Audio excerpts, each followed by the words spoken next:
ఎవరేమనుకుంటారో పట్టించుకోను. Thank you. 4వ అధ్యాయం అమ్మా, ఇవాళ మొదలు పెడదాం. ఎక్కడ మొదలు పెడతారు? చతుర్థాధ్యాయం. దాని టైటిల్ కూడా చదివి ఓం పరమాత్మ అనుకున్నాం. ఓం శ్రీ పరమాత్మనే నమః.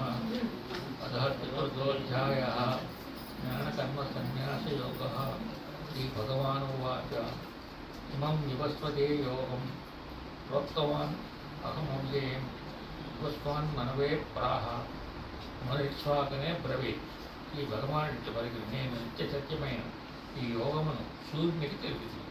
సూర్యుడు తన పుత్రుడైన వైవస్వమను దీన్ని బోధించింది. ఆ మను తన కుమారుడు ఇక్ష్వాకునకు బోధించింది.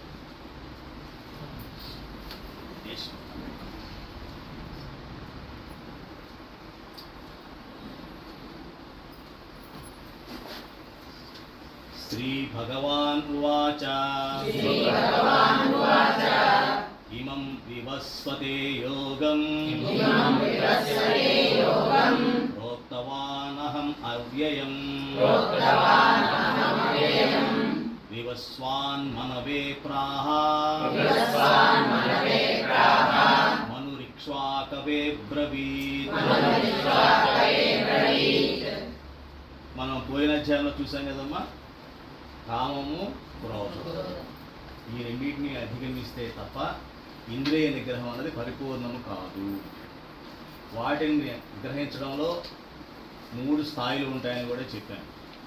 సో ఒక స్థాయి నుంచి నెమ్మదిగా సాధన చేస్తూ అధమ స్థాయి నుంచి మధ్యమ స్థాయికి, మధ్యమ స్థాయి నుంచి ఉత్తమ స్థాయికి వెళ్ళే ప్రయత్నం చేయాలి. కానీ మీరు ఆధ్యాత్మిక సత్సంగం వెళ్తున్నా అయినా కోపం వస్తున్న ఇంట్లో వాళ్ళు అంటూ ఉంటారు.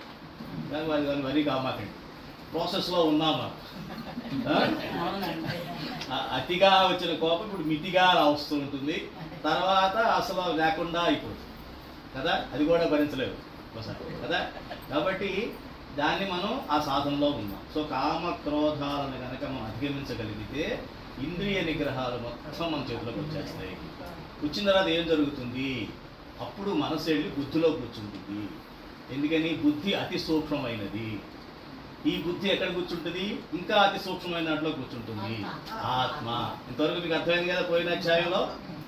ఇన్విజిబుల్ థింగ్స్ అంటే కనబడనివే మహిమాన్వితమైనవి, కనబడనివే మహిమ కలిగినవి అని గ్రహించాలి.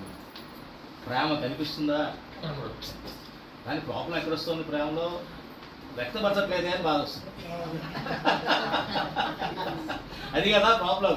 ఇది కాదు యాక్చువల్గా, అది లోపల అది కనబడేలా చేయడం, ఎదుటి వాళ్ళు కనబడేలాగా చూడగలిగే కెపాసిటీ వాళ్ళు ఉండడం, దృష్టి ఉండడం 2 ఇంపార్టెంట్. అప్పుడు అది సాధ్యం అవుతుంది. ఈ కనబడిన విషయాలని అందించడం అన్నది అదే ఆధ్యాత్మికత, అదే దివ్యత్వం. ఇప్పుడు ఇన్ని గ్రహాలు ఉన్నాయి ఇక్కడ, సృష్టి మొత్తం విశ్వం అంతా కూడా. విశ్వాంతరాళంలో ఎన్నో పాలపుంతలు ఉన్నాయి. ఒక్కొక్క పాలపుంతలో అనంత కోటి బ్రహ్మాండాలు ఉన్నాయి. ప్రతి బ్రహ్మాండంలో ఒక భూమి ఉంది, ప్రతి బ్రహ్మాండంలోనూ ఒక భూమి ఉంది. ఒక భూమి ఉంది అంటే ఒక్క భూమి మొత్తం సృష్టిలో లేదు, ఇలాంటి భూములు ఎన్నో ఉన్నాయి. ఈయన తర్వాత చెప్తారు వెళ్ళే కొద్ది, మనం సృష్టి రాష్ట్రం చెప్పినప్పుడు చెప్తాను. అంటే వీటన్నిటి ఎట్లా ఉన్నాయి, వాటి ప్లేస్లో అవి ఉన్నాయి. ఎలా ఉన్నాయి, ఒకదానికి దాని మధ్యలో ఆకర్షణ శక్తి. దాన్ని చూడగలుగుతాం మనం, ఎంత మహిమ ఉందో. అవునా, అది నాకు కనబడలేదండి, అదే కనబడిన దానికి విలువిస్తానండి, కనబడిన దానికే మహిమ ఉంటుంది, కనబడింది ఏముంటుంది అంటే అది మూర్ఖత్వం, అజ్ఞానం. గమనించాల్సింది కనబడని వాటిలోనే మహిమ ఉంది. వాటిని తెలుసుకోవాల్సినటువంటి సెన్సిటివిటీ నీలో లేదు. ఇవాళ మనం చూడండి, ఎక్కడైనా మన పల్లెటూళ్ళలో ఉన్నప్పుడు ఎక్కడో ఉన్న గులాబీ మాకు వాసన మనకు వచ్చేది, ఎక్కడో ఉన్న మల్లెపూ వాసన మనకు వచ్చేది. వాడు ఎవడో అక్కడి నుంచి అరుస్తుంటే పొలంలో జరుస్తుంటే ఇంటికి పడేది. ఇవాళ మన పక్క ఇంటి వాడు పిలుస్తున్నాడు అంటాం, ఎవరో తెలియదు, పక్క మనిషి మాట్లాడుతున్నా ఇంకోసారి చెప్పినా 20 పొజిషన్కి వెళ్ళిపోయింది మన చెవులు. అర్థమైందమ్మా. ఇవి కూడా అంతే, మన ఇంద్రియాలన్నీ బండబారిపోయినాయి. ఎందుకని, ఆధ్యాత్మికత అన్నది మనం ఎప్పుడో మర్చిపోయాం. ఇప్పుడు లౌకికం లౌకికం లౌకికం లౌకికం. అర్థమైందమ్మా. సో పోయిన అధ్యాయంలో మనం తెలుసుకున్నాం. ఇప్పుడు ఈ అధ్యాయంలో జరగబోతున్నది ఏంటి అంటే, ఈ అధ్యాయం యొక్క టైటిల్ ఏంటంటే జ్ఞాన కర్మ సన్యాస యోగము. అంటే ఇక్కడ 3 కలిసినాయి. అదేంటంటే కర్మయోగమే చాలా కష్టపడి నేర్చుకున్నాం, ఏదో కొంచెం అర్థమైంది అనుకుంటున్నాం, ఇదేంటి మీరు ఏకంగా 3 కలిపేశారు ఇందులో. ఇది ఏం కాదన్న శ్రీకృష్ణ పరమాత్మ కలిపాడు. అది కొంచెం మీకు అర్థమయ్యేలా చెబుతాను, నేను ప్రయత్నిస్తాను.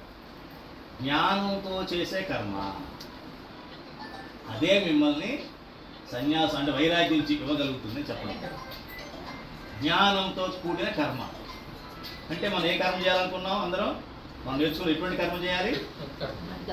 సత్కర్మ. సత్కర్మ వల్ల ఏమొస్తుంది? 60 సత్కర్మలు వస్తే ఏమొస్తుంది? బాగా చెప్పారు ఎవరో. ఒక సద్భావం వస్తుంది. గుడ్, చదువుతున్నారు, వింటున్నారు మీరు. ఒక సద్భావం, ఇదే పరీక్షలు అడిగిపోయే క్వశ్చన్స్ ఇవే వస్తాయి. రేపే పరీక్ష. ఒక సద్భావం వస్తుంది. 60 సద్భావాలు కలిపితే వెరీ గుడ్, ఒక ఆత్మభావం వస్తుంది. ఒక ఆత్మభావం వస్తుంది. దాని కనుక మీరు ఒకటే వచ్చిన చాలు అని జీవితానికి అనుకున్నట్టయితే కష్టం. ఎందుకని? ఇక్కడ గాలి ఉంది, ఏం కనపట్లా. ఇందులో గీత గీసారి కనపడిందా అన్నాను. ఏం కనిపిస్తుంది మీకు? నా వేలు కనిపిస్తుంది, అంతేనా? ఇలా గీత గీసారంటే అంటాను నేను, గాలిలో గీత గీసారని కనిపించిన గీత నా వేలు కనపడింది అంతే, ఇలా వెళ్ళడం అన్నది. అట్లా ఒక ఆత్మభావం అంటే ఏంటి? గాలిలో గీసినట్టు గీత. అది మనకు కనబడదు, దానివల్ల మనకు ఉపయోగం లేదు. సాధన చేయాలి, అలాంటి ఆత్మభావాలు ఎన్నో పెంచుకోవాలి. ఆధ్యాత్మికలో అలాంటి ఆత్మభావాలు ఎన్నో పెంచుకోవాలి. అంటే ఏంటి? ఆత్మభావం రావాలంటే ముందు స్టార్టింగ్ ఎక్కడైంది? సత్కర్మ దగ్గర అయింది. సత్కర్మ అంటే నిష్కామ కర్మ. నిష్కామ కర్మ అంటే నా కర్తవ్యం నేను నిర్వర్తించాలి, కానీ ఏదో బాధ్యత ఇప్పుడు నా వల్ల కాదు ఇట్లా అంటుంటాం జనరల్గా. వాళ్ళ బాధ్యత అన్నది ఎంత భయంకరం అయిపోయిందంటే పెళ్లి కూడా చేసుకోవట్లేదు చాలామంది పిల్లలు. అప్పుడు ఆ బాధ్యతలు ఎవడు పడతాడు? అవునా కదా? ఇది వాస్తవం. ఇవాళ అంటే బాధ్యత అంటే బెదిరిపోయే పరిస్థితి కల్పించాం మనం ఇవాళ. ఎందుకని? ఆధ్యాత్మిక దూరం అయిపోయి కదా. కర్తవ్యంగా చేయాలి మనం ఏ పనైనా సరే. అదే మన ధర్మశాస్త్రాలు చెప్తున్నవి. ఇది నీ కర్తవ్యమే, ఫలితం అనేది భగవంతుడిదే, మనదేం కాదు. చక్కగా నీ కర్తవ్యం నువ్వు చెయ్యి, భగవంతుడికి అన్నం పెట్టు, ఆయనకి అర్పించు. నిష్కామ కర్మ చేయి, శరణాగతవు, ఆయనకి సమర్పించు, అయిపోయింది, పవిత్రం అయిపోయింది. అక్కడికి ఆయన చూసుకుంటాడు దాని ఫలితం అని చెప్పాడు కదా. మా ఫలేషు కదాచన అన్నాడు. నా ఫలేషు అనలా. నా ఫలేషు అంటే నీ ఫలం రాదు అని చెప్పడం. చాలా మంది అడుగుతారు, ఏంటంటే ఈ ఫలం ఎక్స్పెక్ట్ చేయకుండా పని ఎవరు చేస్తారు అని.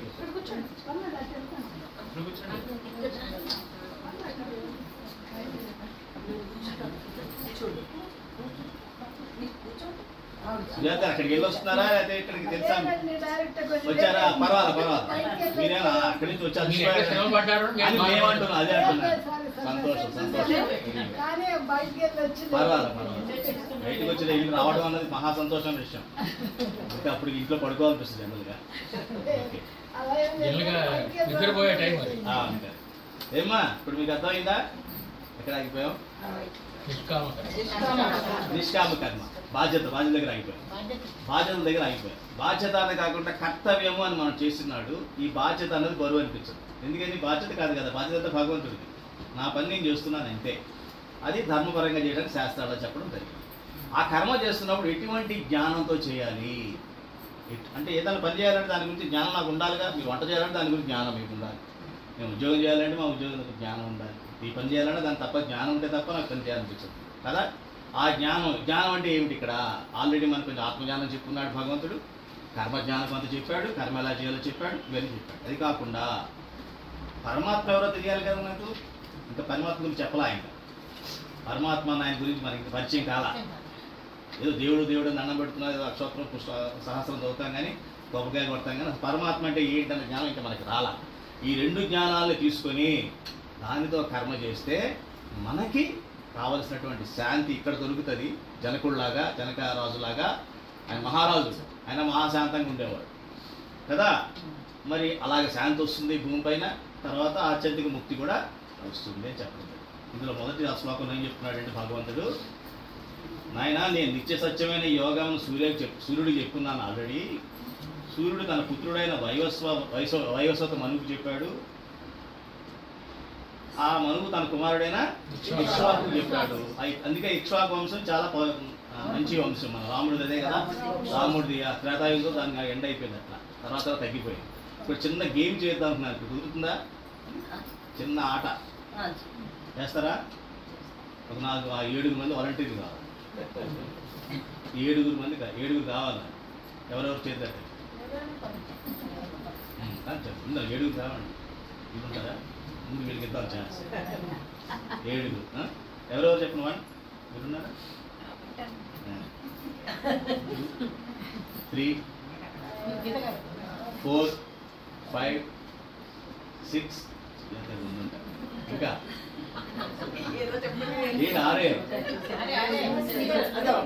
7 సరే 7 ఒకసారి పక్క ఒకటి రండి. స్టార్టింగ్ ఎవరు చేస్తారు? లీడర్ ఎవరు మీ అందరిలో అంటే చెప్పింది అర్థం చేస్తారు. రండి మీరు కూడా రండి. మీరు కూడా నేను పక్కన చెప్పాలి మీతో స్టార్ట్ అవుతుంది గేమ్. గేమ్ గురించి నువ్వు చెప్తాను ముందు ఏం చేయాలో చెప్తాను. ఎందుకంటే దానికి దీనికి సంబంధం ఉంది. కొంచెం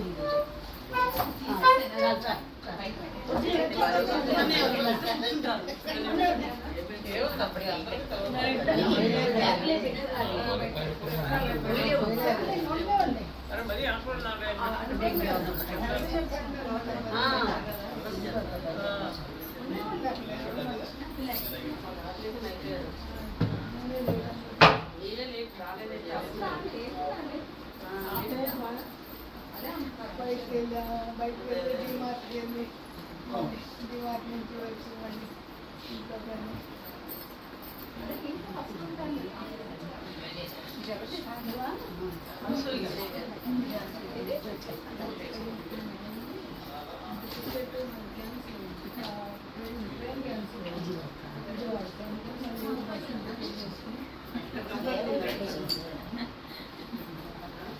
కొంతమంది 7 కూడా ఈ లైన్లో నిలబడాలి. నేను చెప్పాను నిలబడాలి. అనసూయ గారు ఇక్కడ లాస్ట్లో నిలబడతారు. ఆవిడ ముందు మిగతా 6 నిలబడాలి. మిగతా ఆవిడ ఎవరు మాట్లాడారు. మిగతా చూస్తున్నవాడు చూస్తున్నాడు. ఏం జరుగుతుందో చూడండి. ఏం జరుగుతుందో చూడండి. రెండమ్మ ముందు 7 నిలబడండి.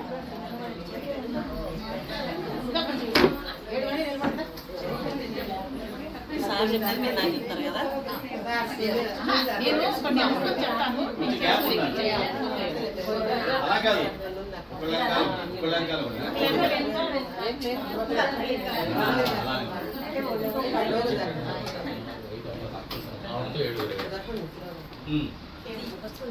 కొంచెం గ్యాప్ ఉంది. కొంచెం గ్యాప్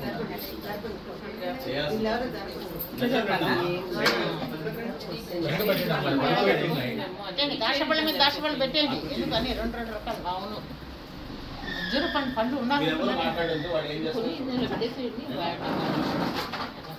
పక్కన పెట్టండి. ఇప్పుడు అనసూయ గారు ఆ ముందావిడికి చెప్తారు ఏం చేయాలి. ఆవిడ తర్వాత వాళ్ళకి చెప్తారు. అట్లా అట్లా అట్లా ఇక్కడ వస్తుంది. వాళ్ళు ఏం చేస్తారో మీరు చూడండి. Game starts. వెనక్కి చూడకూడదు మీరు. మీరు మీరు తిరగండి. మీరు ఎవరైనా తెలుసు చెవులో చెప్పాలా? లేదు నేను యాక్షన్ చేసి చూపిస్తాను. వెనకాలవాడు మీకు చెప్తే ఏం చేయాలి.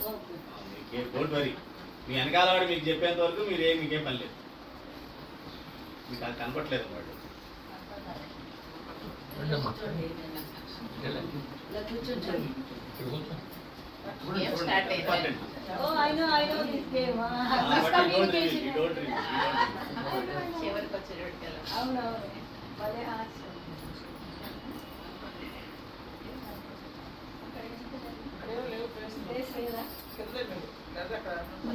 ఆ స్టెప్స్ మీరు అమ్మా ఆడేం చేశారో పేరు చూసారో మీరు ముందు చెప్పండి. చేయండి ఒక్కసారిగా సార్ 2 సార్లు చెప్పారా?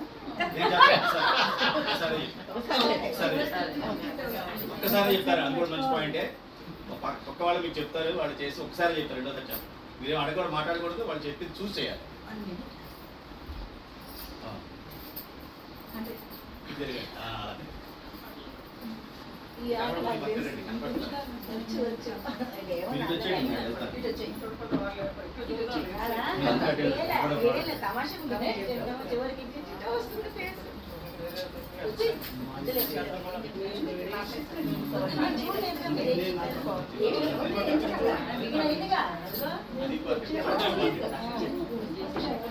మాట్లాడుతూ సుజాత్ గా మీరే మాట ఎవరితో మాట్లాడు.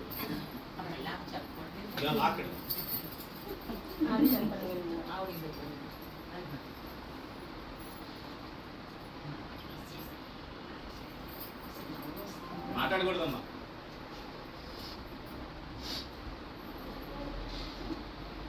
అలా అనకూడదు మీరు. అది అంతా చెప్పకూడదు అనకూడదు. జస్ట్ మీరు చేసి చూపించండి అంతే.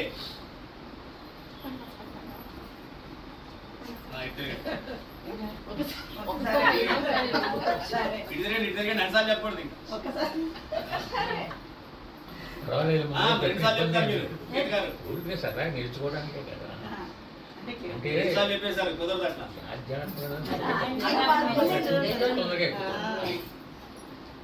విష్ణు అర్జునుడు ఒకసారి చెప్పాడు, రెండుసార్లు చెప్పండి.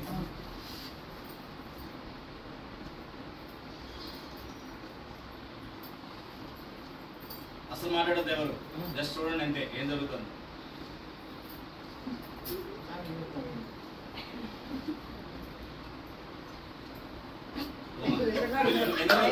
చూడటమే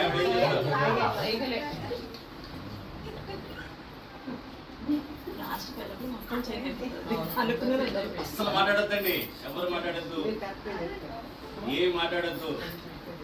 ఇద్దరు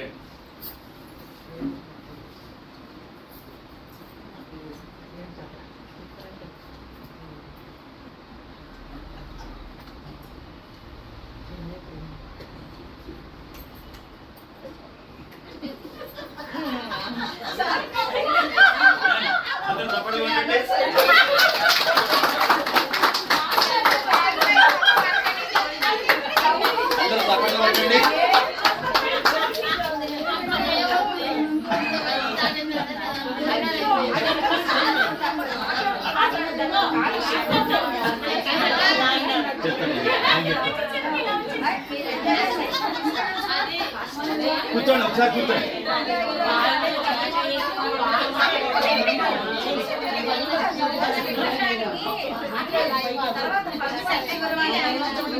ఇప్పుడు అనసూయ గారు రండి.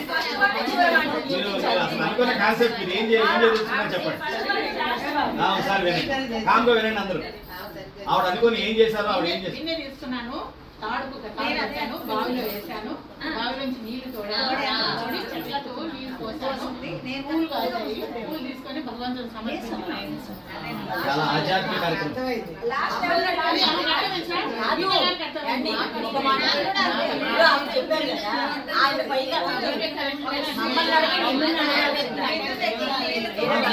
వేరే విషయం అది కాదమ్మా, మన ఇక్కడ ఆట ముఖ్యం కాదు, దీని ద్వారా మనం దీని కనెక్షన్ ఉంది, అది ఇంపార్టెంట్.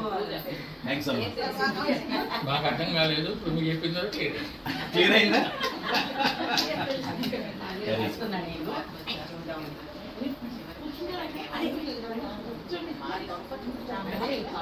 నెక్స్ట్ శ్లోకం చదవండి. మహేశ్వర్ గారు మీరు వచ్చారు కూడా మీరే చదవాలి, మనకు లైన్ ఉంటుంది. స్టార్ట్ చేద్దాం.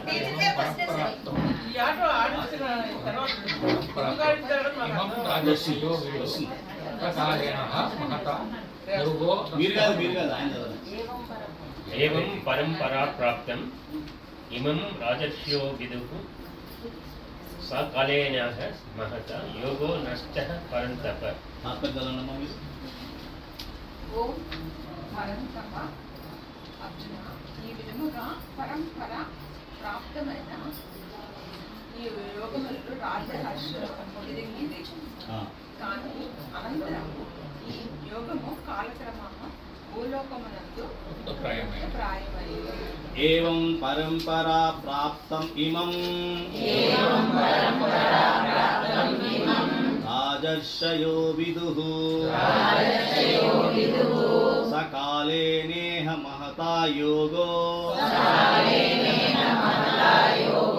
నష్టః పరంతప. ఓ పరంతప అంటే అర్జున, పరంతప అంటే అర్జునుడు. ఈ విధంగా పరంపరా ప్రాప్తమైన ఈ యోగమును రాజర్షులు ఎరింగిరి. అప్పుడు రాజును కూడా ఋషులు అనేవాడు, ఎందుకంటే చాలా ధర్మబద్ధంగా పాలన చేసేవాడు కాబట్టి వాళ్ళని రాజర్షులు అనేవాడు. కానీ అనంతరము ఈ యోగము కాలక్రమమున భూలోకమునందు లుప్తప్రాయమయ్యను. ఎవరు అడిగారు కారణం ఈ ఆటకి ఏంటండి అని. ఇదే కారణం. ఇదే లుప్తప్రాయమైంది కదా లాస్ట్. ఫస్ట్ ఎప్పుడో సూర్యుడికి చెప్పుకున్నాడు. ఎవరు? పరమాత్మ. ఆయన ఎవరికి చెప్పాడు? వైవస్వత మనువు కూడా అదే మనం ఉన్నారు. వైవస్వత మనుకు చెప్పారు. ఆయన ఎవరు చెప్పాడు? చెప్పాడు. ఇక్ష్వాకు నుంచి మనకి ఎన్ని తరాలు అయిపోయినాయి? ఆవిడ పాపం కృష్ణుడు అనుకుందాం, అదే పరమాత్మ అనుకుందాం. నెక్స్ట్ సూర్యుడు మీరా? అమ్మాయి మీరు. ఆవిడ సూర్య భగవాన్ అనుకుందాం. ఆవిడ మన మనువుకి చెప్పారు అనుకుందాం. మను వెళ్ళి చెప్పారు. అక్కడికే సగం పోయింది. గమనించారా? అక్కడికే సగం పోయింది. అన్నారు కానీ అది ఏంటో తెలియదు. ఇవాళ పూజలన్నీ అవే. ఇవాళ దేవాలయాల్లో జరుగుతున్నటువంటి పూజలన్నీ కూడా ఇంతే. దానివల్ల ఫలితం రావటం లేదు. ఏమిటండి పుట్టిన దగ్గర మా అమ్మ చెప్పిన దగ్గర చేస్తున్నాను పూజలు. ఇప్పటికీ మా మనవాళ్ళు పుట్టారు ఇంకా చేస్తున్నాను. ఏమిటో అంటాం. ఏమిటో అంటే నువ్వు చేస్తున్న పూజలన్నీ యాక్షనే. దాని వెనకాల పరమార్థం ఏమిటి? అసలు ధర్మం ఏమిటి? కర్మ ఏమిటి? రోజు 24 గంటలు చేసే పనులు ఫలితం ఎందుకు రావటం లేదు? ఒక అరగంటలో నేను చేసే ఈ కార్యక్రమానికి అక్కడ ఎందుకు ఫలితం రావటం లేదు? అది కూడా పూజలా చేసినప్పుడు వస్తుంది. ఈ పూజ సరిగ్గా చేయనప్పుడు ఈ పూజలు ఎట్లా చేస్తాం? పూజే ఆత్మసాత్తుగా చేయట్లేదు. అప్పుడు చేయాల్సిన కర్మ నిష్కామ కర్మగా ఎట్లా చేయగలుగుతాం? చేయలేము. ఉల్టా చెప్పారు. ఏమని? నీ చేసే ప్రతి వర్క్ ఈజ్ వర్షిప్ అన్నారు. అది చెప్పి అందరూ ఆఫీస్లో కూర్చుంటారు మగాళ్ళంతా. పొద్దున 7 పోయి రాత్రి 7 గంటలకు ప్రాంతీయ వార్తలు మొదలవుతాయి, బయటికి పోతాడు. మళ్ళీ రాత్రి 9 గంటల నేషనల్ న్యూస్ వస్తాయి. ఎప్పుడు వస్తాడు ఇంటికి? ఏంటంటే వర్క్ ఈజ్ వర్షిప్ అంటాడు.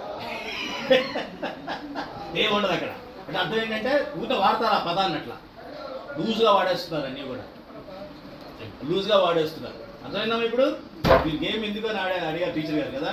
ఇప్పుడు అర్థమైందమ్మా విషయం? కాబట్టి అందుకే కృష్ణుడు పరమాత్మ పదే పదే భూమిపైకి వచ్చి ఈ ధర్మాన్ని మనకి కరెక్ట్గా మళ్ళీ ఆయన సొంతగా వచ్చి ఆయన పదాలతోనే చెప్తాడు అన్నమాట. అది ఎవరు చెప్తారు? అర్హుడైనటువంటి, ప్రియుడైనటువంటి, భక్తుడైనటువంటి, సఖుడైనటువంటి వాడికే చెప్తాడు. అంతేగాని రుక్మిణికి సత్యభామకి వాళ్ళకి చెప్పలేదు. ముందు మాకి చెప్పాలి కదా, వాళ్ళకి చెప్పకుండా బయట వాళ్ళు చెప్పొచ్చు అని అనుకోవాలా. ఎవరు అర్హత ఉంటే వాడికే చెప్పాలి. అర్థమైందండి? ఏమా గేమ్ బాగుందా? So life is a game. ఇందులో మనం ప్రతిదీ సరిగ్గా ఆధ్యాత్మికంగా అర్థం చేసుకున్నట్లయితే భగవంతుడు లీల అంటాం. లీల అంటే ఏంటి? గేమే కదా, ఆట. అదేంటంటే వాడికి పని లేదా అంటాం. సరే మీ పిల్లని బయటకు వదిలేయండి, కాసేపు పార్టీలో ఏం చేస్తాడు వాడు? ఎందుకు? దానివల్ల ఏమొస్తుంది? ఎవరు చెప్పారా ఆటమని? వాడికి వాడే ఆడతాడు. ఆనందం. మనం కూడా సచ్చిదానంద స్వరూపంలో చెప్తున్న కారణం అదే. మనం కూడా భగవంతుడు సముద్రం అయితే మనం చిన్న నీటి బిందు. వాడు చేసే అన్ని పనులు మనం చేస్తాం. మనకి క్రియేటివ్ పవర్ ఉంది. మనకి ఆడుకునే లీల. ఆయన చేస్తే లీల అంటాం, మనం చేస్తే ఆట అంటాం. ఎందుకంటే మనం ఓడిపోతే బాధపడతాం, గెలిస్తే ఆహాహా రెచ్చిపోతాం కదా. ఆయన అది రెండు ఒకటిగా తీసుకుంటాడు. అందుకని దాని లీల అన్నారు, మనల్ని ఆట అన్నారు. గమనించారమ్మా? ఇవన్నీ ధర్మ సూక్ష్మాలు. చాలా మంది అడుగుతారు, ఏంటండి పని పాటలేదు దేవుడికి, లీల ఏంటండి అంటాడు. నీ పిల్లాడికి పని పాటలేదు ఎందుకు ఆడుతున్నాడు? అక్కడ ఎవరు చెప్పాడు? ఎందుకు ఆడుతున్నాడు వాడు? ఇది అది స్వాభావికం. అది అవునా కదా. అక్కడ దాకా ఎందుకు? మీరందరూ కాసేపు ఖాళీ దొరికితే 10 మంది వరకు నేను తొంబోలు ఆడతారు. ఆట కదా. ఎవరు చెప్పారు మీకు ఆడమని? ఏదో ఆట ఆడాల్సిందే మనిషి. అవునా కదా. అదే అన్నమాట గమనించాల్సి. అంటే భగవంతుడికి మనకి ఉన్నటువంటి తేడా అది చెప్పాడు ఇక్కడ. ఇప్పుడు అడగపోతాడు అర్జునుడు, ఇదేమిటయ్యా అప్పుడు అంటావు ఇప్పుడు అంటావు తర్వాత అడుగుతాడు. కానీ మనం గమనించాల్సింది భగవంతుడు పదే పదే భూమి మీద పుడతాడు తనకంటూ ఉన్న భక్తులకి చెప్పడం కోసమే, అందరికీ చెప్పడం కోసం కాదు. అంతే కదా. అందరికీ చెప్పడం. అలాంటి భగవంతుడికి వచ్చేసి ఇలాగా అనేచ్చు కదండి అందరూ మారిపోతారు కదా అంటారు కొంతమంది. అది దానికోసం రాలా భగవంతుడు. భగవంతుడు దానికోసం ఇక్కడికి రాలేదు. ఆయన ఏం చేశాడు? పైనుండి చేయొచ్చుగా ఈ పనులన్నీ. దుర్మార్గుడిని ఆయన పరమాత్మ అక్కడే కూర్చొని ఇక్కడే అంతా చేసేచ్చు కదా. పట్టణం వస్తే అన్నీ అయిపోతాయి కదా. ఎందుకు వచ్చాడు కిందకి? ఇది పరమార్థం. భక్తులతో కనెక్షన్ ఏర్పరచుకోవడం కోసం వస్తాడు, భక్తులకి ఆనందం ఇవ్వడం కోసం వస్తాడు. ఇప్పటివరకు మన ఆనందాలు ఏమిటి? గెలిస్తే ఆనందం, కొత్త వస్తువు కొనుక్కుంటే ఆనందం, అది ఎంతోసేపు ఉండదు.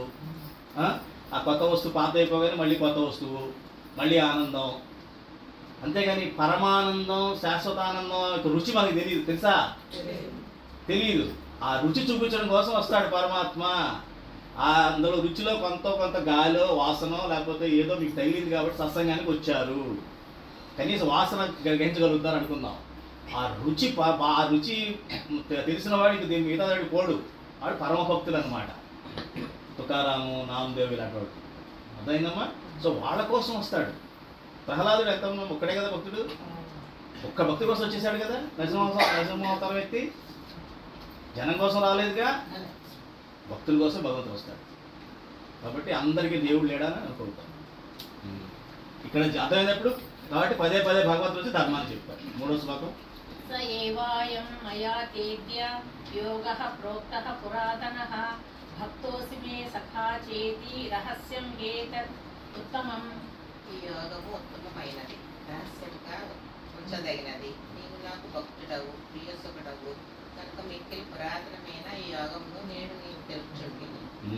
స ఏవాయం మయా తేజ్య యోగః ప్రోక్తః పురాతనః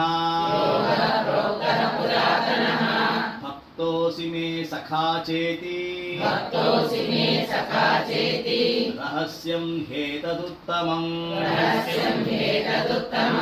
మనం ఆల్రెడీ చెప్పేస్తున్నాం, ఇదే విషయం చెప్పేస్తాను ఆల్రెడీ మీకు. ఈ యోగము ఉత్తమమైనది, రహస్యంగా ఉంచదగినది.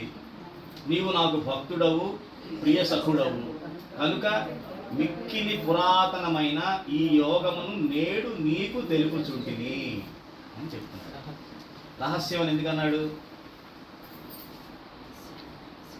రహస్యం అని ఎందుకన్నాడు ఆయన? రహస్యం అంటే ఏంటంటే చాలా విలువైనది అని అర్థం. అంతే కదా? మీ లాకర్ పాస్వర్డ్ అతనికి చెప్తారా? చాలా రహస్యం కదా, ఎవరికి చెప్పొద్దని చెప్తారు కదా. ఎవరికి చెప్తారు? తర్వాత తరం వాళ్ళకి చెప్తాం. మనకు ఒకవేళ పోయినా, మనకి ఏమైనా తెలియకపోయినా, మతిపరుపు వచ్చినా అయినా కూడా ఆడికి తెలియాలి కదా అని మన నెక్స్ట్ ఎవరైతే మన పిల్లలకు కానీ వాళ్ళ పిల్లలకి చెప్తాం. కాబట్టి రహస్యాలు ఎవరికి పడితే వాళ్ళకి చెప్పరు కదా. కాబట్టి ఇది కూడా ఒక రహస్యము. ఇది ఎవరికి అవసరమో వారికే చెప్పబడుతుంది.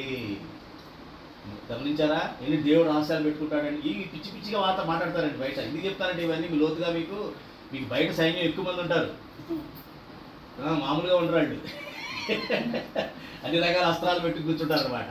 కాబట్టి ఇన్ని ధర్మ సూక్ష్మాలు మీకు అర్థమైతే మీకు చెప్పగలుగుతారనే ఉద్దేశంతో మీకు చెప్తున్నా. ఎందుకంటే ఇవన్నీ నేను అన్నీ అయిపోయి వచ్చినాను ఇక్కడికి.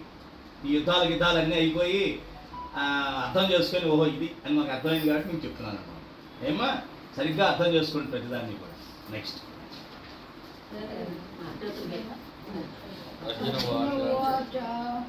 అపరం భవతో జన్మ పరం జన్మ వివస్వతః కథమేతద్విజానీయాం త్వమాదౌ ప్రోక్తవానితి. అర్జునుడు పలికెను, కృష్ణ, నీ జన్మ ఇటీవలదే.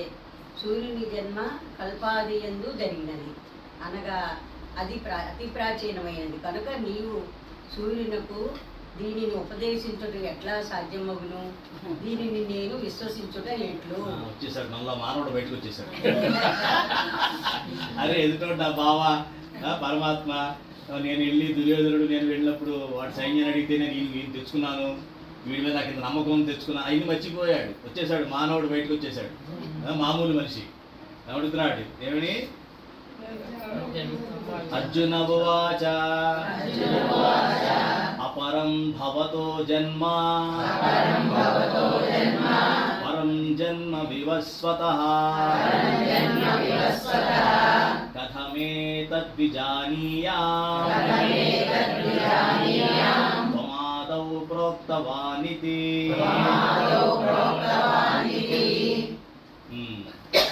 ఇప్పుడు కృష్ణ భలే చెప్పావా, బయటోడు చెప్పేవారు కన్నా. నేను చాలా పండితుల్ని, గొప్పవాడిని, అస్త్రశాస్త్రాలు నేర్చుకున్నవాడిని, ఎన్నో యుద్ధాలు చేశాను, శివుడిని మెప్పించి పాశుపతాస్త్రం కూడా తెచ్చుకున్న గొప్పవాడిని. నన్ను తక్కువ చేస్తున్నట్టున్నావు, నువ్వు నన్ను పూజ చేస్తా అనుకుంటున్నావేమో. నువ్వు పుట్టింది నాకన్నా మహా అయితే ఒక 2 ఏళ్ళు పెద్ద అయి ఉంటావు. సూర్యుడి జన్మ ఎప్పుడో అసలు నాకు అడిగి తెలియదు. సూర్యుడు ఉన్నాడని మనం ఉన్నా సూర్యుడు పుట్టాడే సంగతి కూడా మనకు తెలియదు. సూర్యుడు కూడా పుడతాడని కూడా మనకు తెలియదు. వాడు ఎప్పుడు ఉంటాడు అక్కడ, మనం పుట్టిపోతుంటాం కానీ వాడు ఎప్పుడు ఉంటాడు ఎక్కడ అనుకునే మనం అనుకుంటూ ఉంటాం. వాడే పుట్టాడు అంటున్నావు నువ్వు.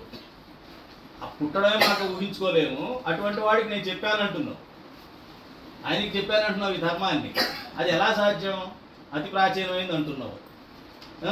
మరి సూర్యుడికి ఉపదేశించడం ఎలా సాధ్యపడింది? దీన్ని ఎలా నమ్మాలి నేను అంటాడు. సరే, మానవ క్వశ్చన్ ఇది, సహజం. మానవుడు అంటేనే సహజం ఈ క్వశ్చన్. నెక్స్ట్ భగవానువాచ బహూని మే వ్యతీతాని జన్మాని తవ చార్జున తాన్యహం వేద సర్వాణి నవేత్త పరంతప. నెక్స్ట్ భగవానుడు మీరు తాత్పర్యం అవుతారు.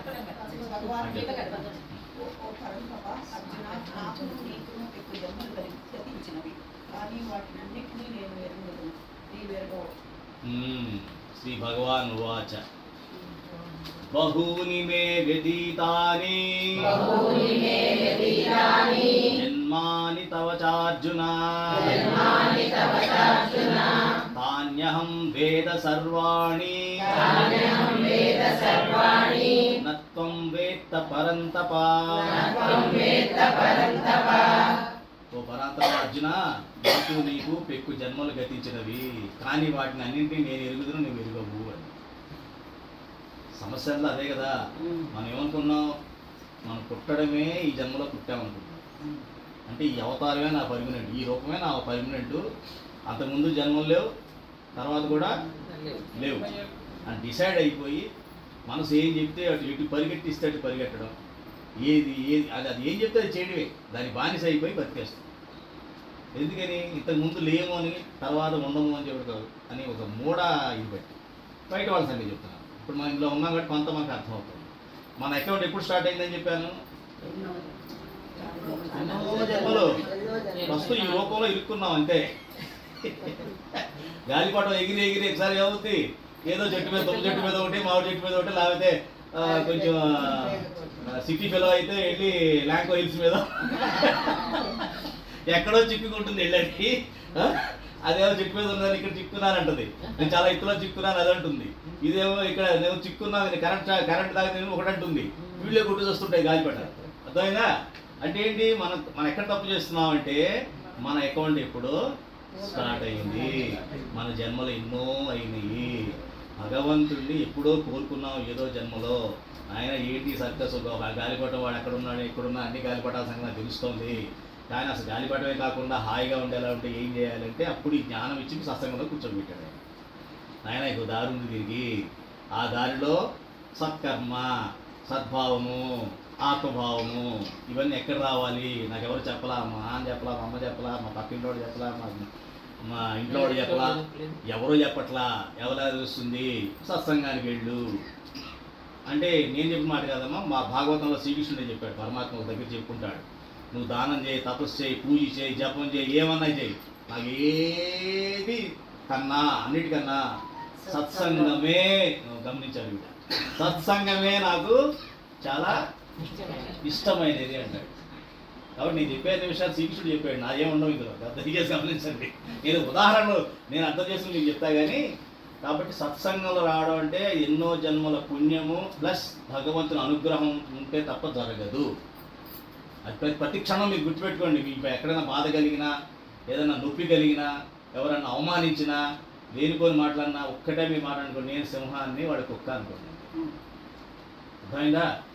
ఒకటే అనుకోండి, నేను సత్సంగంలో ఉన్నాను, నాకు నా భగవంతుని అనుగ్రహం బోర్డు పుష్కలంగా ఉంది నా పైన, వాడి మీద లేదు అని దండం పెట్టుకొని భగవంతుని ఒకసారి మీరు ఆయన తరపున ప్రేయర్ చేయండి. వాళ్ళకు కూడా కృపగా కనిపించు స్వామి, వాళ్ళు కూడా సత్సంగంలోకి వచ్చేలా చేయండి. అర్థమైందా? అది ఇక్కడ చెప్తున్నాడు అనమాట. ఆయన ఏమంటున్నాడు? నేను ఎలా నమ్మాలి నిన్ను అంటే, ఇప్పుడు ఏం చెప్పాడు? పరంతప, నీకు నాకు ఎక్కువ జన్మలు గతించినవి, కానీ అన్నిటినీ నేను ఎరుగుతాను, నీవు ఎరుగవు. దీనికి ఒక కథ చెప్పాలి. యాక్చువల్గా చెప్పేసుకున్నాం, అయిపోద్ది. జరాసంధుడి కథ తెలుసా?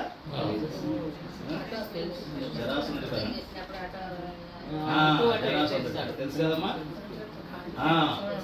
అది మనకు తెలుసు, ఎందుకంటే అన్ని సినిమాలు చూపించేస్తారు. చిన్నప్పుడు సమానం కథలా చదివేశాం. కృష్ణుడు చూపిస్తాడు, చూస్తే పొలం తీసి ఇది ఇటేసి అందరికీ తెలుసు, అందరికీ తెలుసు. అయితే నేను చెప్పే కథ కొంచెం డిఫరెంట్.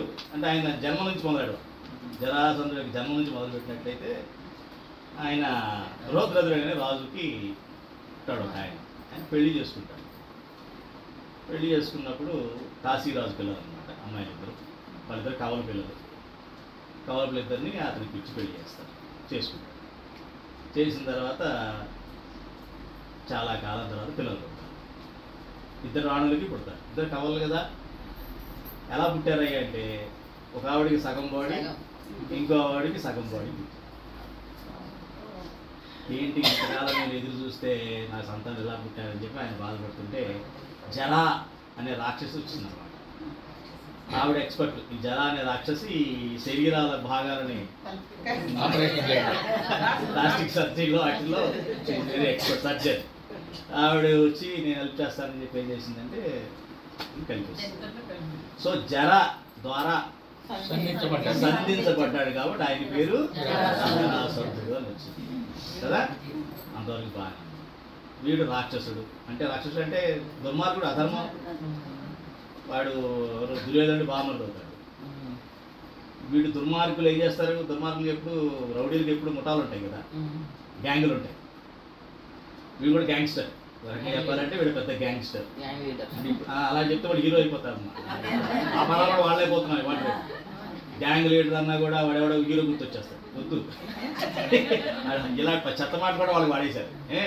సరే, వాడు గ్యాంగ్స్టర్ అనమాట, మాఫియా డాన్ లాంటి వాడు. వీడి దగ్గర చాలా పెద్ద నెట్వర్క్ ఉంది అన్నమాట. అయితే శ్రీకృష్ణ పరమాత్మ చాలాసార్లు కవిస్తాడు జరాసంధుని కదా, యుద్ధానికి వెళ్తాడు. తెలుసా కృష్ణ? అందరూ తెలుసా? చాలాసార్లు యుద్ధానికి వెళ్తాడు. 17 సార్లు వెనక్కి వెళ్ళిపోతాడు. జరాసంధుడు అనుకుంటాడు పారిపోయాడు కృష్ణుడు. కృష్ణుడి పేరు చెప్తే వీడు రెచ్చిపోతాడు అనమాట. ఆడు 17 సార్లు పారిపోయాడు ఆయన నా దగ్గర నుంచి. ఆడేంటి ఇది లెక్క అంటే పరమాత్మ మన ఆనాడు ఒకసారి మన ఎవరు చుట్టూ 100 మంది మా దగ్గర చప్పట్లు కొట్టారంటే పరమాత్మ మనకు కనపడ్డాయి. మనలో ఎక్కడికో వెళ్ళిపోతుంది కదా. ఆ రకంగా అంటుండేవాడు. అంటుంటే విపరీతమైన కాదు, మామూలుగా ఉండవు అతని యొక్క అరాచకాలు. లాస్ట్లో 18వసారి కృష్ణుడు బయలుదేరతాడు. మళ్ళీ బయలుదేరతాడు. కృష్ణుడు, భీముడు, అర్జునుడు ముగ్గురు వెళ్తారు. బ్రాహ్మణులు వెళ్తారు. కానీ వాళ్ళ దగ్గర చిహ్నాలు ఉంటాయి కదా, ఈ భుజం పైన వాటి మీద గద పెట్టి ఇక్కడ ముద్దుబారిపోయి బాణాలు పెట్టి ఇక్కడ ముద్దలు, ఈ ముద్దలు కనిపించి మీరు బ్రాహ్మణులు అయితే కాదంటాడు. నేను ఎందుకు తెలిసి ఇక్కడ వచ్చా కదా, సత్యం చెప్తున్న నష్టం అని చెప్తాను. అయ్యా నేను భీముడిని, ఈయన అర్జునుడు, ఆయన కృష్ణుడు, వీళ్ళు ముగ్గురు మేము వచ్చాం నీ దగ్గరికి. నేను యుద్ధం చేయడానికి వచ్చాను. నువ్వు సెలెక్ట్ చేసుకోవు ముగ్గురు ఎవరైనా సరే, చాయిస్ నీదే. నువ్వే ఎవరెవంటే వాళ్ళతో యుద్ధం చేస్తావు, వాళ్ళు వచ్చి నీతో యుద్ధం చేస్తారు అంటే కృష్ణుడు చూసి నువ్వు పిరికి వేదవి 17 సార్లు పారిపోయావు, నీతో నాకు యుద్ధం పోరా అన్నాడు. అది కావాల్సి తెలుసు కదా, కృష్ణుడు ఏం జరుగుతుంది అన్నీ తెలుసు. అప్పుడు అర్జునుడిని వీడు విలుకాడు, నాకు నా ఎక్స్పర్టైజ్ అంతా గదాయుద్ధం, వాటితో నాకు సంబంధం లేదు, భీముడైతే నాకు సమబుద్ధి అని చెప్పేసి వాటిని ఇక ఆ స్టోరీ మీకు తెలుసు. ఇక తన్ను తింటాడు 4-5 రోజులు. ఎంతకీ వాడు ఓడిపోడు, తన్ను తిని వస్తాడు భీముడు కృష్ణుడి దగ్గరికి. ఏంటంటే నా మీద కోపం ఉందా ఏంటి, నన్ను బాగా తన్నేలా చేసావు, ఏంటి వాడు చెత్త కొడతాడు, ఏంటి పరిస్థితి అంటే, లేదు ఇవాళ నువ్వు వెళ్ళు, నేను నన్ను గమనిస్తా ఉంటే నేను ఒక సర్టన్ పాయింట్లో నేను చెప్తాను, అది చెయ్యండి. ఎవరు చెప్తుంది ఏంటి ఇప్పుడు అంత స్టోరీ మీరు వెళ్ళలేదా? కృష్ణుడు వద్దన్నాడు కదా, యుద్ధానికి వద్దన్నాడు కదా, యుద్ధంలో ఉన్నాడు కదమ్మా. మరి పని చేయాలి కదా ఎవరన్నా, జరగాలి కదా. అది చూస్తున్నప్పుడు ఆ యుద్ధం జరుగుతున్నప్పుడు ఒక పాయింట్లో ఆ యుద్ధంలో వాడి కాలు మీద ఈ కాలు పెట్టి తొక్కు పెడతాడు. ఈ కాలు ఎత్తి మామూలుగా యుద్ధం జరుగుతూ ఉంటుంది. అప్పుడు సరిగ్గా ఇలా చేయమంటాడు, ఇలా విడదీసేసి ఇలా వేసేయండి. అట్లా చీరేయడం అన్నది యుద్ధ ధర్మం కాదు యాక్చువల్గా. కానీ పరమాత్మ చెప్పాక ధర్మం అధర్మం రెండు ఒకటే. ఎందుకంటే అది కూడా చెప్తాను. సరే అని భీముడు ఏం చేస్తాడంటే చెప్పినట్టు చేసేస్తాడు, ఇంకా తిప్పుకోవాలి. ఎందుకని ఇలా జరిగింది అంటే కృష్ణుడికి జరాసంధుడి పుట్టికి కూడా తెలుసు కదా. ఆ సీక్రెట్ ఎవరు తెలుసు? పరమాత్మకి తెలుసు. మన పరమాత్మ ఎందుకు దండ పెట్టుకుంటాం? గుర్తునే పెట్టుకోం. అయ్యా నా చరిత్ర అంతా నీకు తెలుసు. ఈ శరీరంలో చరిత్రే కాదు, గత జన్మల చరిత్ర కూడా నీకు తెలుసు. కాబట్టి నాకు తెలియనిదంతా నీకు తెలుసు. కాబట్టి నువ్వు నన్ను కాపాడని కోరుకుంటావు. ఈ జరాసంధుడి గురించి పరమాత్మకి తెలుస్తుంది. ఇప్పుడు అదే చెప్తున్నాడు కృష్ణుడు అర్జునుడికి. ఏమని? నీ గుర్తు లేకపోవచ్చు, నువ్వు నేను కలిసి చాలాసార్లు గుర్తున్నాము, నీకు అవన్నీ గుర్తు లేవు, అని నాకు అన్నీ గుర్తే అని చెప్పి ఆ గుర్తు ప్రకారంగా అన్నీ చేస్తాడు. మనకి వెనకాలకి వెళ్ళి అన్నీ తెలుసుకోక కృష్ణుడు తిడుతుంటారు చాలామంది. వాడు మాయావి, వాడు అన్ని తప్పు మోసం చేస్తాడు, అబద్ధాలు చెప్తాడు, ఇట్లా మాట్లాడుతూ ఉంటారు. అది వాళ్ళతో ఎక్కువ చర్చ పెట్టుకోమాకండి. అక్కడ ఎవరు మీకు తగ్గుతుంటారు, చర్చలో ఆగుతారు మిమ్మల్ని. చర్చిలో వెళ్ళమాకండి దయచేసి. దండం పెట్టి ఊరుకోండి. అయ్యా మీకు చాలా మహానుభావులు, మీకు చాలా బాగా తెలుసు అని చెప్పేసి, మీరు బాగా తెలుసు అని చెప్పి ఒక దండం పెట్టేసేసి బయటకు వచ్చేసి ఏమో వాళ్ళ చర్చలోకి వెళ్ళమాకండి దయచేసి. ఎందుకంటే మిడిమిడి జ్ఞానం మీకు ఉందని గమనించారంటే మొత్తం అజ్ఞానత కప్పేస్తారు. అర్థం చేసుకోండి జాగ్రత్త. ఏమ్మా సరే, ఎందుకు చేస్తాడు శ్రీకృష్ణుడు?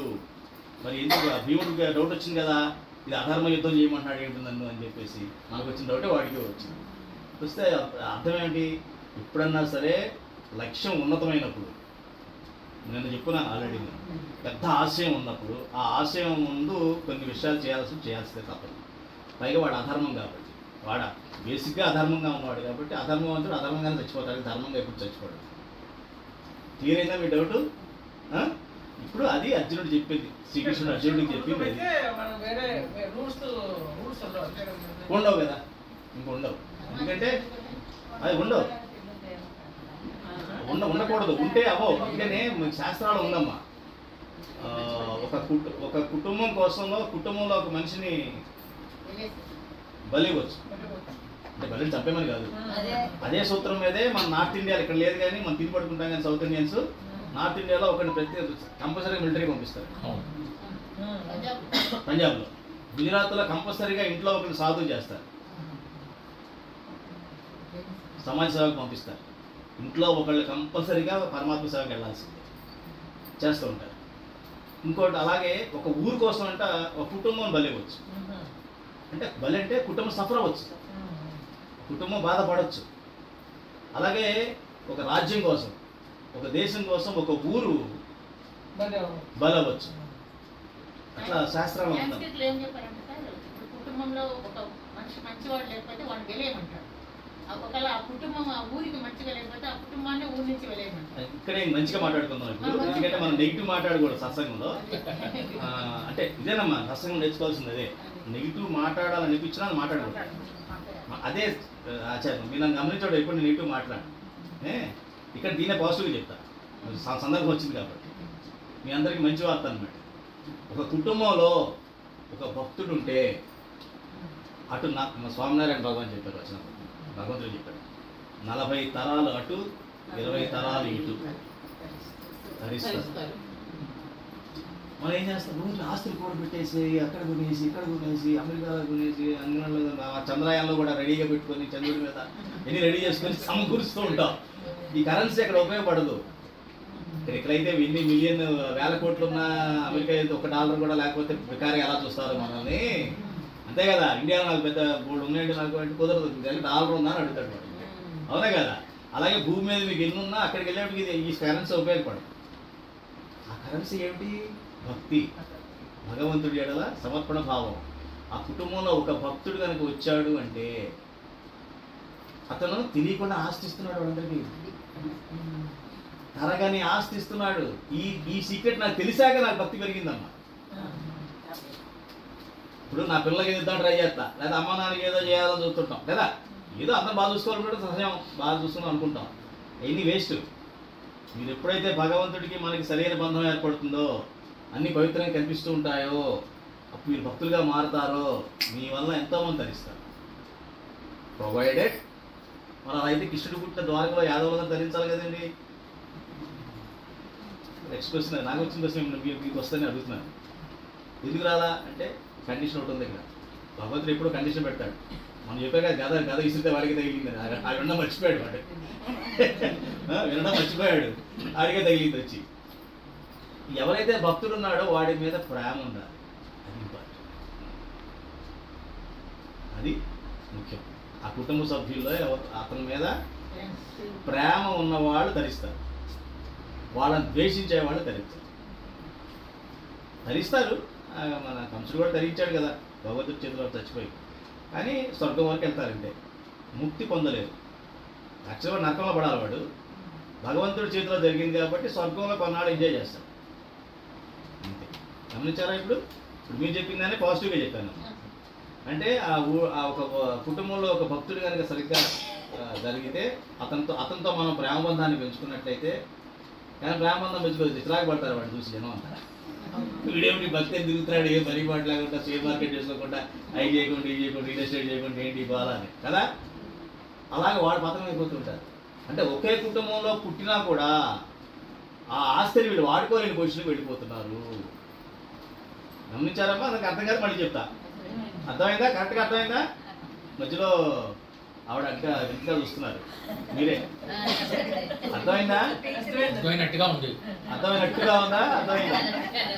కరెక్ట్గానే ఉంది. మీకు అర్థం కాదేదో చెప్పండి, మీరు అర్థమైంది ఏదో చెప్పండి. సరే, కుటుంబంలో భక్తుడు ఒక వ్యక్తి కనుక మంచిగా ఉంటే వాళ్ళని బట్టి వాళ్ళతో కనుక ప్రేమగా ఉన్నట్లయితే మనం కూడా ధరిస్తాం అన్నమాట. మోక్షానికి ముఖ్యంగా మనకి శాంతి వస్తుందమ్మా. ముందు అతను అర్థం చేసుకోవడం కష్టం కదమ్మా. నిజంగా మీరు ఆయన అర్థం చేసుకొని కనుక మీరు ఉన్నట్టయితే ఆ బంధం ఏర్పరచుకుంటే సత్సంగంలో ఉన్నట్టే లెక్క ఆటోమేటిక్. అని ఇప్పుడున్న వాళ్ళు మరి పుట్టవలసిన వాళ్ళు కూడా ఇదవుతారు కదా. పుట్టవలసిన వాళ్ళు అదే కదా. అది అశ్వత్థామ స్టోరీ చెప్పానా? చెప్పలేదు. అశ్వత్థామ కాదు. అశ్వత్థామ బ్రహ్మాస్త్రం వాడతాడు చివరిలో. ఎవరి మీద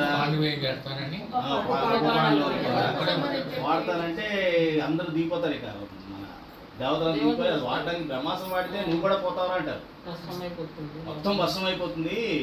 నువ్వు ఆడికి వేయడం తెలుసు కానీ తెలియదు వాడు. చెప్పడం చెప్పకూడదు. చెప్పినా వెళ్ళేవాడు. ఆడికి అన్నీ చెప్తే ఇంకంతా అయిపోతుంది. అభిమన్యుడు కూడా అంతే కదా. అభిమన్యుడు కూడా చెప్పలా. కృష్ణుడు కావాలని ఆపేశాడు. చెప్పాడు, నువ్వు రావడం చెప్పలా. పోవాలి, అభిమన్యుడు అక్కడ పోవాలి, చనిపోవాలి అంతే. ఎందుకంటే వాడు విర్రవీగాడు. విర్రవీయకూడదు. వాడు పచ్చాగాడు. నువ్వు ఎందుకు అంత పెద్ద, నేను ముందు ద్రోణుని ఛాలెంజ్ చేస్తాడు. రా నా యుద్ధానికి ద్రోణుణ్ణి, ఆ నాన్న గురువుని. తప్పు కదా అది. ఆ నాన్నకి మీ నాన్నకి వాడికి మంచి చాలా గౌరవభావం ఉన్న వ్యక్తి. నువ్వు వెళ్ళి వాడిని నేను వెళ్ళి ఛాలెంజ్ చేస్తుంటే అది చాలా తప్పు కదమ్మా. అది రాక్షసత్వం అది. ఓకే, అలాగే వీడు బ్రహ్మాస్త్రం వేసే అవునా నేను కూడా పోతానా అయితే మంచి ఆలోచన, కురుకుడు ఆలోచనలు బాగా వస్తాయి కదా మనిషికి. అప్పుడు అలా అయితే పని చేస్తానని చెప్పి ఒకటి చెప్తారు. మరి ఏంటి ఏం చేయాలి, మేము వాడాలి దీన్ని బ్రహ్మాస్త్రం అంటే వాడదలుచుకుంటే ఇప్పుడు భూమి మీద ఎవరైతే ఉన్నవాళ్ళు ఎవరికి హాని కలగకుండా రాబోయే వాళ్ళ మీద ఏమన్నా కావాలంటే వేసుకోవాలి. భూమి మీద ఉన్న వాళ్ళకి లేదు కదా. భూమి మీద ఉన్న చావకుండా రాబోయే వాళ్ళ మీద వేస్తాంటే అప్పుడు వీడికి ఉప పాండవులు ఈ అమ్మాయి గర్భంలో ఉత్తర గర్భంలో వాడు ఉన్నాడు కదా పరీక్షిత్తు, వాడిని వేసిస్తాడు. రాబోయేవాడు కదా వాడికి భూమి మీద రాలేదు కదా. కాబట్టి వాడి మీద వేసాడు. వాడు పుట్టడం డెడ్ బేబీ. అడ్డం పడ్డాడు. పుట్టడం డెడ్గానే వస్తాడు. చనిపోయిన పెట్టే పుడతాడు. పుట్టేటప్పటికి ఇక అమ్మాయి ఏడుస్తుంది అన్నమాట.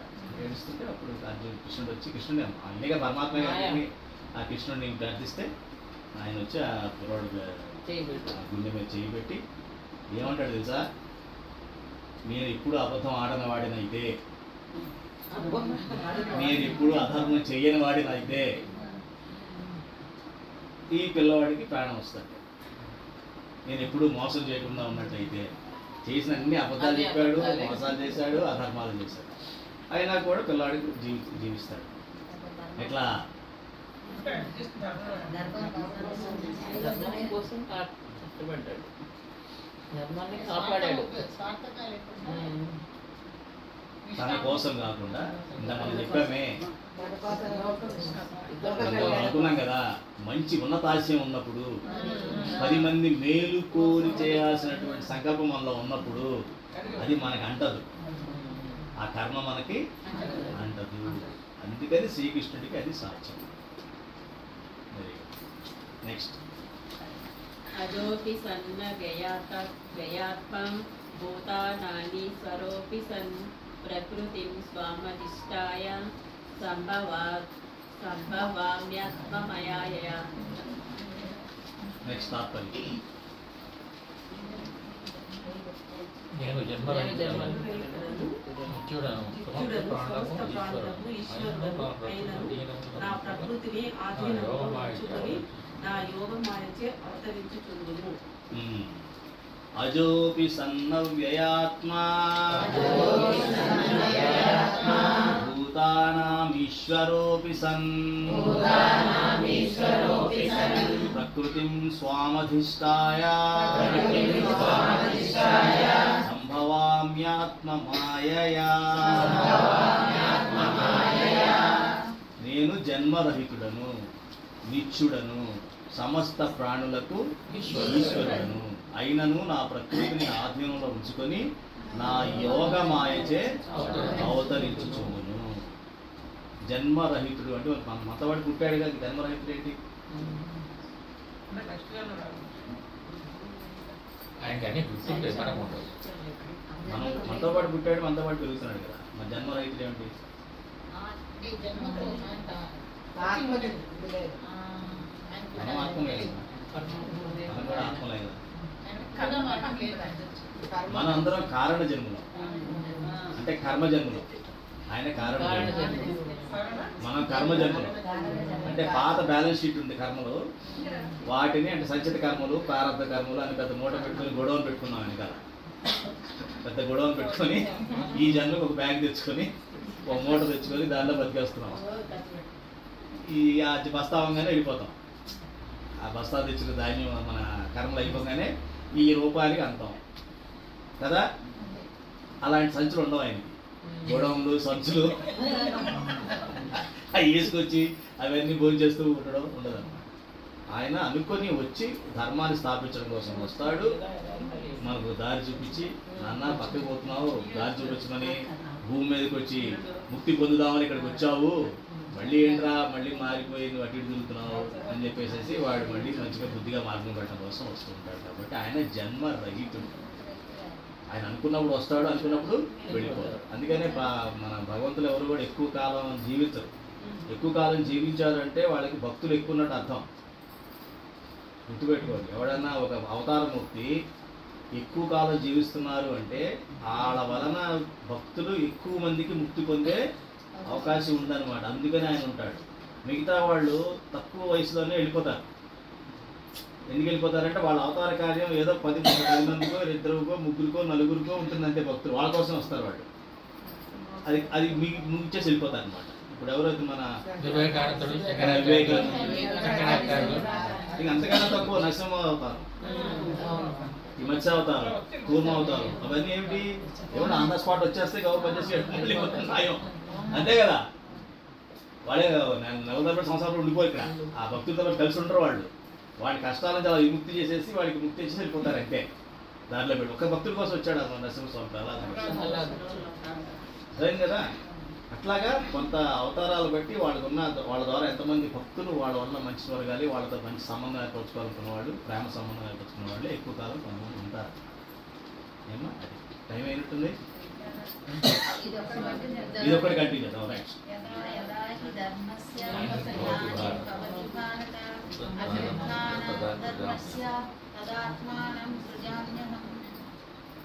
తాత్పర్యం ధర్మములకు హాని కలిగినప్పుడును అధర్మం తెచ్చి పెరిగిపోతున్నప్పుడును నన్ను నేను సృజించుకున్నాను అనగా సాకార రూపంతో ఈ లోకమును అవతరించింది. ఇక్కడ నుంచి చాలా ముఖ్యమైన శ్లోకాలమ్మా. ఈ 4-5 శ్లోకాలు మీరు బట్టి పట్టాల్సిందే. నేను రేపు పరీక్షలో అడుగుతాను. వచ్చినండి రెండు అయితే ఈ రెండు అయితే అదే అదే అంటే మీకు సగం మార్కులు వచ్చేసినట్టే లెక్క. యదా యదా హి ధర్మస్య గ్లానిర్భవతి భారత అభ్యుత్థానం అధర్మస్య తదాత్మానం సుజామ్యహం. ఓ భారత, ధర్మమునకు హాని కలిగినప్పుడు, అధర్మం పెచ్చుకొలిగిపోతున్నప్పుడు నన్ను నేను సృజించుకుందును. చూసారా, ఆయన పుట్టడు, జన్మించడు, తనను తాను సృజించుకొను అనగా సాకార రూపంతో. నేను మళ్ళీ కుక్కగా పుడితే ఎవరో కొంతమంది పెంచుకుంటారు, కుక్క భాష నీకు అర్థం కాదు, నా భాష కుక్కకి అర్థం కాదు. సో నేను నీలాగే పుట్టాలి, నీతోనే కలిసి ఉండాలి, నీతోనే ఆడుకోవాలి, నీతోనే మాట్లాడాలి, నీతోనే నేను ఒక బంధం అన్నది ఏర్పరచుకోవాలి. కాబట్టి సాకార రూపంలో నేను అవతరించి నీకు ఆ యొక్క ఆనందాన్ని, ఆ యొక్క పరమానందాన్ని, ఆ యొక్క బ్లిస్ని, ఆ యొక్క ప్రేమని నీకు అందిస్తాను అని చెప్పాడు అనమాట. ఇవన్నీ అవతార రహస్యాలు అనమాట. ఈ రెండు శ్లోకాలను ఏమంటారంటే అవతార రహస్యాలు. భగవంతుడి అవతార యొక్క రహస్యం ఇక్కడ చెప్తాడనమాట. ఈ రెండు సందర్భాల్లో నేను పుడతాను. దీంతో పాటు ఇప్పుడు ఆపకూడదు, ఎందుకంటే ఈ రెండు కలిసి ఉంటాయి. నెక్స్ట్ శ్లోకం చదివి. పరిణామాయ సాధూనాం వినాశాయ చ దుష్కృతాం ధర్మ సంస్థాపనార్థాయ సంభవామి యుగే యుగే. తాత్పర్యం అమ్మ.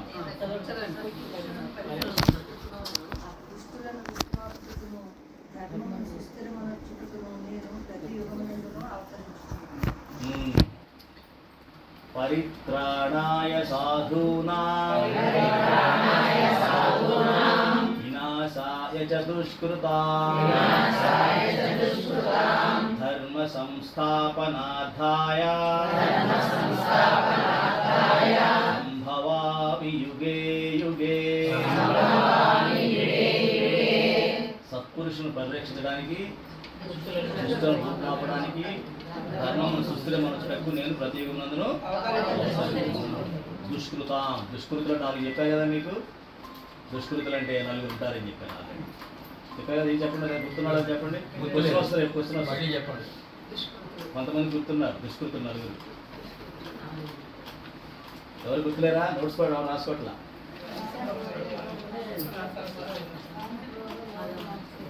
ఇది ఎలా అవుతుందంటే మీరేమో ఇంత పూట సంపాదించుకొని ఒకటి వెనకాల వేసుకుని వెళ్ళిపోతున్నట్టు అనమాట. ఇలా పెట్టుకొని ఎవరికి 4 ఇచ్చినా పర్వాలేదు, దాని ఫలితం ఉంటుంది. లేకపోతే ఇలా వేసుకెళ్ళిపోతే ఏంటి ఉపయోగం కదా. కాబట్టి ఏముందమ్మా ఇప్పుడు మనకి పని, తప్ప పనే ఉంది. ఇంకా సీరియస్ ఉంటే మీకు కష్టం. ఎందుకంటే ఆడియోలు కూడా పెడుతున్నారు, వినట్లేదు. ఇది వినాలి, చదవాలి, మీకు ఇంట్రెస్ట్ ఉండాలి ముఖ్యంగా. నాకు చెప్పాను, మన కూడా చెప్తాను. చెప్పండి. నరాధముడు, ఫస్ట్ ఏమిటి? మూఢుడు. రాసుకోండి, ఇప్పుడన్నా పరీక్షలకు వస్తాయి ఇవి. మూఢుడు, నరాధముడు, మాయోపహిత జ్ఞానం ఉన్నవాడు, జ్ఞానోపహిత. 4వ వాడు అసురుడు, రాక్షసుడు. ఈ 4 దుష్కృతులు. ఇవన్నీ అంటే వీళ్ళు భగవంతుడికి దూరం అయిపోతూ ఉంటారు. వీళ్ళు ఎప్పుడు ప్రతి క్షణం భగవంతుడికి దూరంగా ఉంటారు. చెప్పాను ఆల్రెడీ ఆడియో. మాయోపహిత జ్ఞాని, మాయోపహిత జ్ఞాని, హిత కదా హత, మాయోపహత జ్ఞాని. తప్పుపడ్డవాడు, వాడి జ్ఞానే, అన్ని వచ్చు, అన్ని తెలివితేటలు ఉంటాయి. ఎప్పుడైతే తెలియదు బయట వాస్ సక్సెస్ కానీ భగవంతుడు దూరం అవుతాడు. భగవంతుడు మిగతా ఆయన మాట్లాడు. నేనే కొనగానే అంటాడు, ఎవడు లేడంట. అన్నమే ఇన్ని అనుకుంటూ ఉంటాడు, ఏదన్నా అనుకుంటాడు. భగవంతుడి విషయం మాట మాట్లాడు. నేను భగవంతుడు దూరం అయిపోతున్నాడు. ఆ రకంగా దూరం అవడం వల్ల ఏమవుతుందంటే ఈ సత్కర్మ సద్భావం రాదు, సద్భావం రాదు, ఆత్మభావం రాదు. అది చెప్తా అనమాట. దుష్కృతం, ఎవరైతే దుష్కృతాలు చేస్తారో వాళ్ళని నాశనం చేయడం కోసం వస్తారు. అంటే 4 చంపేస్తాడండి. నాకు చాలా మంది తెలుసు, భగవంతుడిని మాట్లాడరు, వాడు చంపేస్తాడు ఏమిటి? భగవంతుడు చంపడు, వాళ్ళ అజ్ఞానాన్ని తొలగిస్తాడు. ఎందుకు తొలగిస్తాడు? ఎలా తొలుగుతుంది వాళ్ళు? మళ్ళాంటి చూస్తాడు కొంతకాలం చూసి ఏమిటి వీడు ఏమిటి నా దగ్గర ఏమి ఉన్నా ఏమి లేకపోయినా ఆనందంగా ఉన్నాడు ఏంటి అనుకుంటాడు. మాయోపహత జ్ఞాని, మాయోపహత జ్ఞాని, మాయ చేత కప్పబడినటువంటి జ్ఞాని. ఏమా అజ్ఞాని అన్న, అజ్ఞాని గురించి పదం ఏంటి? మాయోపహత, దాంతో హరించబడినవాడు. మాయ చేత హరించబడ్డవాడు, హతం చేయబడ్డ వాళ్ళు ఏం చేస్తారంటే ఈ సత్కర్మలు చేస్తున్న వాళ్ళు, సత్కృతులు చేస్తున్న వాళ్ళు చూసి నెమ్మదిగా వాళ్ళలో ఆలోచన మొదలవుతుంది. ఎందుకని చెప్పాను, ఫస్ట్లో చెప్పాను కదా వాళ్ళ క్లాస్లో, కనబడని వాటిలోనే మహిమ ఉంటుంది. ఆ కనబడని వాటిని అర్థం చేసుకోవడం అనే మన నైపుణ్యత ఉంటుంది. ఆ విషయం మనకు తెలుసు. మన చిన్నప్పుడు సినిమాల్లో తప్ప ఇక్కడ సినిమా చూడలేము అనుకునేవాళ్ళం. వాడి చేతిలో పెట్టి చూస్తున్నాం. అప్పుడు అది కనపడలా, ఇప్పుడు కనిపిస్తుంది కదా. ఇది మన చేతిలోకి వచ్చే ముందు వాళ్ళ మైండ్లో ఉంది కదా. ఎవరి మైండ్లో? సైంటిస్టుల మైండ్లో ఉంది కదా. వాడు ఎక్కడ రీసెర్చ్ చేస్తున్నాం చూసామా? చూడలా. వాళ్ళు ఎంతో బొర్రల బద్దలు పెట్టుకొని ఎన్ని కనిపెట్టారు. అప్పుడు ఉన్నామా? లేము. కానీ వాటిని మనం అనుభవిస్తున్నాం. అలాగే వేదాలు, ఉపనిషత్తులు, రామాయణం, భారతాలు చెప్పినటువంటి ఋషులు, మునులు ఇప్పుడు నుంచి ఆలోచించి ఎంత చేస్తుంటారు వాళ్ళు ఇవన్నీ కూడా. అంటే ఎప్పటికీ ఉపయోగపడే వాటిని హిందూ ధర్మం కనుక్కుంది. అది వాళ్ళ మనకి ప్రాక్టికల్గా వచ్చిన తర్వాత వాడుకునేలాగా మనకి ఈ సత్సంగం ద్వారా జరుగుతుంది. మనం అది గమనించాలి. ఆ ఋషుల ముందు చెప్పింది ఇప్పుడు ఎవడు బాధవుతున్నాడు అనుకోము. కొన్ని వాడు సెల్ ఫోన్ కనిపెట్టినప్పుడు ఒక ఋషే, జ్ఞానే. వాడి మిగతా పట్టించుకోడు. బయట విషయాలు డబ్బు సంపాదించాలి అలా అనుకోడు. వాడు ల్యాబ్లో కూర్చుంటాడు, దీన్ని ఏదో చేయాలి అనుకుంటుంటాడు. కానీ రియల్ ఎస్టేట్, షేర్ మార్కెట్ల మీద కూర్చుంటాడా? కూర్చుంటాడు, అలాగే ఉంటాడు. ఏమ్మా? టెక్నాలజీ ఋషి అతను. టెక్నాలజీ ఋషి. లక్ష్యం మీద, ఋషి మీద మన డబ్బులు ఎంత వస్తున్నాయి దానిపై టెక్నాలజీ రీసెర్చ్ చేయవాడు. నా డబ్బులు బట్టి కంపెనీలు మారిపోతూ ఉండడు వాడు. నాకు ఎవరు ఫండింగ్ చేస్తారో నా పని ఇదే, దీనికి ఎవరు ఫండింగ్ చేస్తే వాళ్ళ దగ్గరే నేను చేసుకుంటాను, కానీ నా పని ఇదే అంటాడు. వాళ్ళు ఋషులు. అందుకనే కేవలం హిందూ ధర్మంలో మాత్రమే భవిష్యత్తుని కూడా దృష్టిలో ఊహించగలిగేటటువంటి శాస్త్రాలు రాశారు కాబట్టి, అపౌరుషయాలు ఉన్నాయి కాబట్టి మనకి అవి ఇవాళకి కూడా చావట్లేదు. ఎందుకని? ఆ రోజుల్లోనే మనం ఆత్మ, మనస్సు అన్న దాని గురించి కనిపెట్టిన వాళ్ళు. మనిషి అంటే ఈ శరీరం కాదు, ఈ సుఖాలు కాదు, మనస్సు ఆత్మే. అది ఎప్పుడు ఉంటుంది కదా. అడవిలో ఉన్న మనిషికి ఉంటుంది, అమెరికాలో ఉన్న మనిషికి ఉంటుంది, రేపు చంద్రుడి మీదకి వెళ్ళినా ఉంటుంది వాడికి అదే మనసు, అదే ఆత్మ. అది కనిపెట్టి దాన్ని దృష్టిలో పెట్టుకొని రాసినవి ఇవన్నీ కూడా. అందుకని హిందూ ధర్మం చావదు ఎప్పటికీ. హిందూ ధర్మాన్ని ఆశ్రయించుకున్నవాడు ఎవడు కూడా వాళ్ళు ఎటువంటి వాళ్ళు అంటే భవసాగరాన్ని దాటేటువంటి ఓడ ఎక్కినట్టే. పెద్ద సముద్రాన్ని దాటాలంటే టైటానిక్ లాంటి షిప్ ఉండాలి. అంటే అది యాక్సిడెంట్ అయిందని అనొచ్చు, అది కాదు. మళ్ళీ సినిమాకి వెళ్ళిపోతున్నాం, అలా కాదు. ఒక మంచి సౌకర్యమైనటువంటి ఓడ. అది సత్సంగము, ఈ యొక్క వేద శాస్త్రాలు, ఈ ధర్మశాస్త్రాలు కూడా. కాబట్టి నేను చెప్పిన ఆడియోలన్నీ కూడా మీరు వింటూ ఉంటేనమ్మా మీకు నాకైతే చెప్పేస్తున్నాను. ఇంకా 4-5 రావాలమ్మా. నాకు మా అబ్బాయి చేసి పెట్టాలి, వాడి బిజీ. నాకు 11 ఉన్నారు ఆల్రెడీ, 19-18 అయిపోయింది వాటి దగ్గర. ఓకే, స్లోగన్ చెప్పేసేయండి అమ్మా.